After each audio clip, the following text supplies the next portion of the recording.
momento de dejar todo, activar nuestra capacidad de escuchar, dejar de oír y poner la inteligencia en funcionamiento para escuchar, porque es el momento de las reflexiones con los filósofos de los miércoles. Hoy Santiago Polo. ¿Cómo estás, Santi? ¿Qué tal, Guillermo? Bien, por suerte muy bien. Hoy camuflado para la guerra, ¿no? Camuflado, sí, me viene bien. Agárrense los destinatarios de la columna de hoy, que quiero leerlo porque tiene un título muy atrapante. La noche donde todas las vacas son negras. No todos los gatos son pardos, sino que todas las vacas son negras. Claro. Escuchamos con atención a Santiago Polo.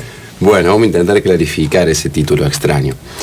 Esa frase, la noche donde todas las vacas son negras, pertenece a un filósofo prusiano que era Hegel, ¿no? Un filósofo del siglo XVIII, siglo XIX más bien. Se suele reformular justamente esa frase como que en la noche, como dijiste vos, todos los gatos son pardos. Pero ¿a qué vienen las vacas, los gatos y la noche? ¿Qué quiere explicar en su uso filosófico Hegel y qué podemos hacer nosotros con ella? Adelantando el problema, y adelantando también a Hegel, a lo que nos dijo, yo diría que la noche, hoy, lo que podemos pensar como la noche, es la construcción que hace del mundo lo que voy a llamar nihilismo neoliberal.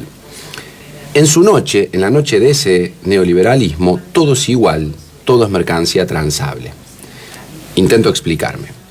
Cuando Hegel enuncia aquella frase, intentaba referirse a aquellas corrientes del pensamiento de su época que entendían que la verdad existe y que podía captarse en definitiva por un tipo de intuición intelectual. Es decir, para estas corrientes, la verdad es posible para el sujeto si éste si prepara su razón para captarla. Sea esa verdad una verdad divina, es decir, si respondía a un discurso de tipo religioso, o si esa verdad fuera racional, si respondía a la forma laica del discurso. Por ejemplo, el humano es reflejo de X naturaleza, ¿no? Para Hegel, esto era un tremendo error. Un tremendo error porque es una posición unilateral de la verdad, por tanto, defectuosa y además potencialmente peligrosa, está diciendo Hegel. Quien no ve, o quien no vería, quien no recibe, quien no alcanza la verdad por intuición, o no está preparado, o no alcanza la razón, o no lo habita el espíritu del saber, ¿no? Por lo tanto, genera esa lógica, dice Hegel, una línea de corte sobre la realidad tan arbitraria como falsa.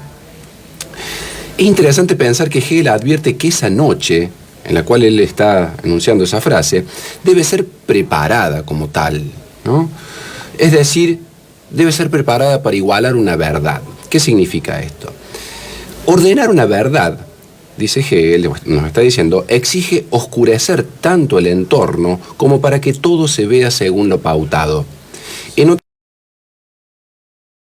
otras palabras, de todas maneras, somos una característica. No hay diferencias, no hay jerarquía, no hay devolución de la mirada. Podríamos entonces arriesgar una idea. En la noche neoliberal, que es la noche de nuestro tiempo, la existencia, lo que allí existe en esa noche, en nuestra noche, se atomiza en mercancías. Todas las mercancías son negras, podríamos decir entonces, son iguales. En la verdad supuesta del libre mercado, lo que hay son mercancías iguales que hay que proteger para que sigan siendo iguales. Todo se ve bajo el mismo prisma porque todo tiene el mismo color. Javier Milei hace unos días defendió la venta individual de riñones. Antes defendió el de la libertad de amputarse un brazo para venderlo. Y, junto con el juez de la Suprema Corte, Carlos Rosenkrantz, ¿no?, defendieron la negación de los derechos en función de las necesidades por el costo que ello implicaba. En esa noche, todas las vacas son mercancías. La política, la economía o el derecho no están para proteger a la persona, sino a la mercancía que hay en esa persona, sea su fuerza laboral, sus riñones, sus deseos, sus decisiones. Claro que, decía Hegel, eso se trata de una ficción de verdad, una organización de la apariencia sobre un fondo de supuesta verdad, que en realidad, dice Hegel, no existe una verdad. Algo muy humano, por otro lado, es intentar aferrarnos a algo. Claro que la pregunta que debería emerger ahí es si eso a lo que nos estamos aferrando hace que lo humano sea fijado a ciertas características hasta desplazar al humano mismo. ¿Dónde está el sufrimiento? ¿Dónde la humillación, la resignación, la indignidad en la noche del mercado? ¿No esconde todo eso la transacción que confirma la valía de su verdad con la mera afirmación de la compra-venta como el ser de las vacas? ¿Esta es toda la libertad para el ser humano? ¿Poder vender sus riñones o dejar que lo exploten porque así lo firmó en un contrato? La noche esconde muchas cosas e iguala lo que es inigualable. A las vacas les esconde el matadero al cual van rumbeando. Pero ¿cómo se prepara la noche? ¿Cómo se logra que se intuya como la verdad necesaria? Aquí podríamos decir que el mejor escenario para instituir un orden absoluto es un caos absoluto. Caos que es parte constitutiva de la existencia humana, por otro lado, pero que es resignificada por lo que llamaba al principio, hoy, el nihilismo neoliberal. Nihilismo es un concepto muy poderoso en la filosofía. Se trata de la fuerza de la nada, del impulso al vacío del sentido, dice Nietzsche. Nietzsche, justamente, decía que el nihilismo, la ausencia de valores, es, por otro lado, la consecuencia lógica de la decadencia de la cultura occidental, ¿no? En tanto, esta cultura se ha ocupado sistemáticamente, desde la época de los griegos, después con el cristianismo, después durante la modernidad, de vaciar de valores la existencia para ir reemplazándolos por supuestas verdades que extinguen lo humano a cambio de apariencias no humanas. Esas apariencias han tomado sucesivamente la forma de vidas más allá de la muerte, o de verdades atadas a ideas sobre la naturaleza, o a la afirmación de que lo único que existe es simplemente lo que vemos. En sociedades nihilistas, en definitiva, los sujetos están privados de valor y andamos por ahí mudando de dioses o de certezas, ya que, dice Nietzsche, en realidad nadie se anima a decir que la vida no tiene fin ni sentido, ni un orden que pueda totalizar el caos. Asumir eso es lo que Nietzsche llamaba nihilismo activo, es decir, un modo de abandono de la necesidad de verdad y de las creencias, ¿no?, de nuestra cultura occidental. Ahora bien, esa era la tarea, decía, ¿no? Pero lo que Nietzsche no llegó a advertir, por una cuestión de época, lógico, era o es el tipo de nihilismo neoliberal, una fuerza destituyente incompleta, es decir, que postula la anulación de valores, pero su sustitución por otros. El capitalismo, que es lo que está detrás, digamos, siempre del neoliberalismo, es una fuerza que nihiliza sociedades y sujetos. Es una fuerza no humana que se fortalece en la deshumanización. Deshumanizar es la conversión del sujeto y su vida en mercancía, para lo cual debe generar un caos específico en nuestros horizontes y expectativas para aparecer como la única verdad posible. Ciertamente que vivimos en tiempos de agobio, de miedo, de incertidumbre, pero nos preguntamos poco por sus causas de fondo y nos mostramos tal vez demasiado prestos a aferrarnos a algo que nos dé certidumbre. Pero ¿qué certidumbre ofrece la noche del mercado neoliberal? ¿El mito de la meritocracia? ¿La hipótesis, largamente demostrada por otro lado como falsa, de que el mercado no protege o no protegería solo los intereses de aquellos que más recursos tienen? El libre mercado, dicho por los propios, protege mercancías, no personas. ¿O será entonces la hipótesis de que el Estado es el enemigo de la libertad plena de las mercancías para desarrollar su potencial? Pero ojo, en la lógica neoliberal, el Estado solo es enemigo si no se ordena según las verdades de la mercancía, algo que muestra una y otra vez sus tragedias como se vio en la pandemia. Para la noche neoliberal, el Estado será aliado para reprimir personas que no se avengan a la equivalencia de las vacas de mercado. El Estado es aliado para legalizar un sistema de intercambio ficcionado en la igualdad de colores de la noche. Bajo ese manto de opacidad, solo así puede aparecer justa la venta de riñones o la aceptación de la explotación laboral o la quita de derechos sociales, culturales. Solemos preguntarnos por qué los sujetos aceptamos la servidumbre o la violencia o la humillación. Desconozco, por supuesto, la respuesta definitiva, pero la naturalización de aquellas violencias, como si fueran obvias, y o la aceptación de que es el único destino posible, parecen dos opciones que pueden aproximarnos a alguna comprensión.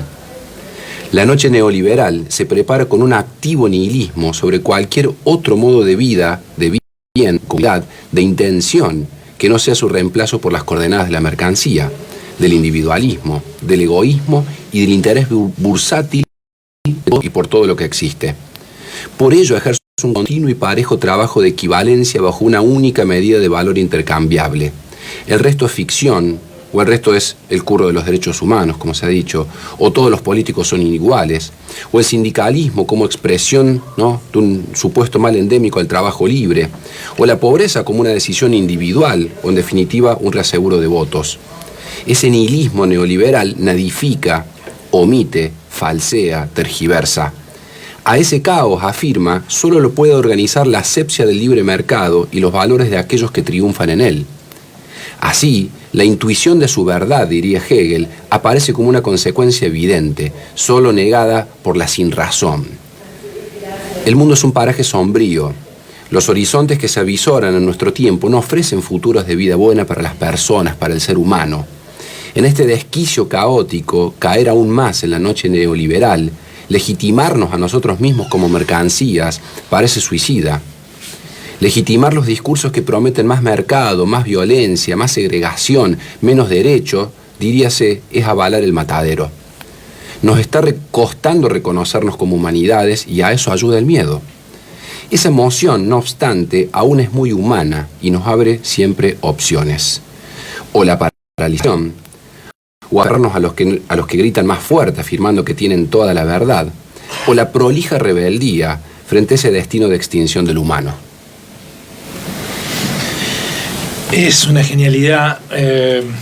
Estaba pensando en cuando mencionabas la larga lista de cosas que vacían de contenido, hasta sacrifican valores propios como la libertad. Exacto.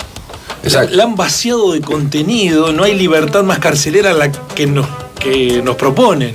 No hay libertad más carcelera que autodefinirse, digamos, ¿no? O autodefinir la existencia misma como una mercancía, porque una mercancía se compra o se vende, se tienen recursos para adquirirla o no. O sea, no hay elemento más clausurante, digamos, del despliegue de las libertades, que era algo que Hegel intentaba, digamos, ¿no?, desarrollar en su filosofía, toda la filosofía moderna, digamos. En general, la filosofía es un trabajo sobre el despliegue de las libertades del humano, que es algo indefinible absolutamente, inatrapable absolutamente. La mercancía es un elemento cerrado, es la lógica del mercado libre, es un paquete que llega, digamos, ¿no?, a algún lugar, a algún destino. Es definir la libertad del ser humano por la compra o la venta de riñones, o por si quiero vender o si quiero comprar mis riñones, ¿no? Es mi libertad. Eso es la reducción al reduccionismo total del humano. Pero además el concepto está limitado, porque es la libertad que yo quiero darte, no es la que vos querés ejercer, con lo cual no es libertad, porque si es una libertad con límites, ya deja de ser libertad. Sí, Sofía. Sí, no, que es importante previsibilizar de que el neoliberalismo no comparte la idea de libertad con igualdad, ¿no? Que para ellos la libertad es la propiedad privada.